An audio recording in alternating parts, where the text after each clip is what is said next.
rate as Loyi in 4 games from the MPL Latam Season 1.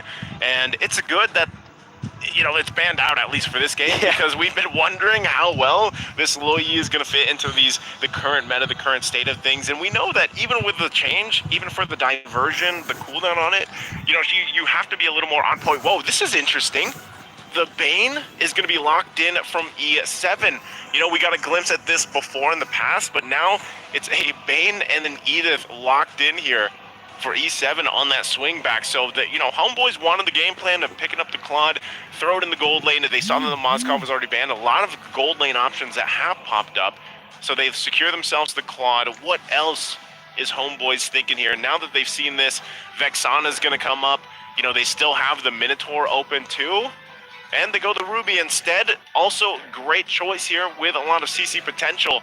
And really what you have to look out for from Homeboys with this combination is the knock-up from the Eternal Guard with the amount of CC that Ruby brings to the table too.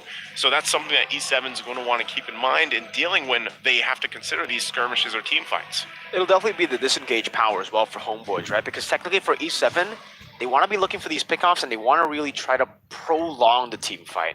With the Edith as well, the Onward, the Earth Shadow, like we mentioned earlier, and most importantly, that's the Primal Wrath that can actually, lock you down, force you into a long team fight. But with the Vexana, with the Ruby, you've set yourself up for a lot of disengage, and whenever E7 want to try to force anything, Homeboys technically get a chance to respond in a way where, all right, we'll either go head-to-head, throw these Eternal Guards, these Terrifies, these Cursed Blast, and the I'm Offended, the combos over to fight, or to say, you know what, we won't take this fight, we're going to go for some trades, and then we'll go after the other neutral objectives, or maybe a trade with the Claude. That's what they're expecting now, but it is going to be a Minotaur pickup as well. So, Edith plus the Minotaur. That's a lot. Yeah. That's a lot. So, that also means that the Edith should be going to the XP lane.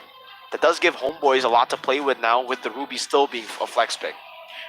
I don't know if this is too out of the bounds here, but so far I would say with the wild cards, nothing is. Edith, I'm not sure if they'd actually even flex it into the mid lane. They could actually use it to clear things out.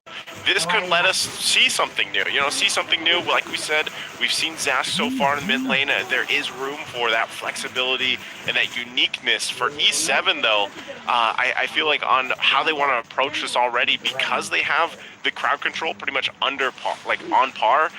The Bane comes in and has Deadliest Catch, so that is also a layer to it.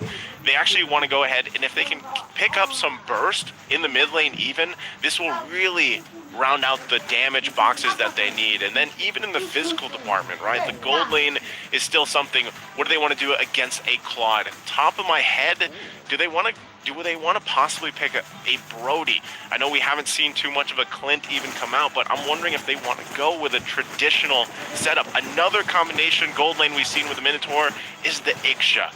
Ixia with a Sky Piercer, even with the nerf, could actually end up being pretty devastating depending on how the setups come through with the lineup that E7 has. I mean, right, it's great. You're seeing all these different heroes like the Ixia, the Brody, to be comboed in together with the Minotaur and the Edith. But just yesterday, it was Homeboys who comboed in the Minotaur together with a Mincathar in the gold lane, dude. So, LaFell called it the King's Fury. Maybe we get a chance to see the King's Fury again. But at this point, Chen really won't be enjoying this game, it seems, because 3 bans. Well, 2 bans in the last phase, another 2 bans in the first phase. That makes it a total of 4 bans have been sent by Homeboys to E7's way.